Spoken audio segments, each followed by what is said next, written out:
Alpha est un drame angoissant très graphique où les tons rouge sang de l'amour et du danger se mêlent à la blanche pâleur de la maladie. Un film où la famille combat l'inertie des cœurs et des corps. Un film où l'amour est étroitement lié à la mort.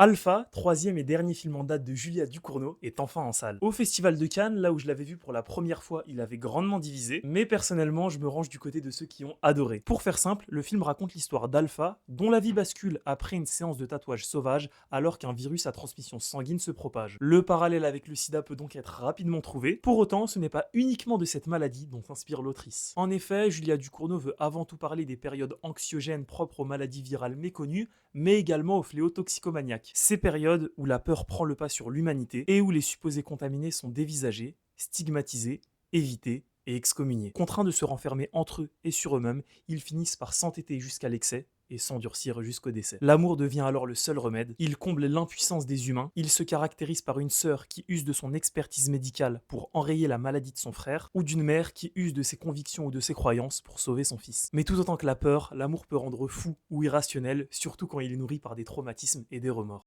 Esthétiquement époustouflant, fort symboliquement, aussi immergent qu'angoissant, notamment grâce au sound design et à la performance remarquable de Tahar Rahim, Alpha est un drame angoissant très graphique où les tons rouge sang de l'amour et du danger se mêlent à la blanche pâleur de la maladie. Un film où la famille combat l'inertie des cœurs et des corps, un film où l'amour est étroitement lié à la mort.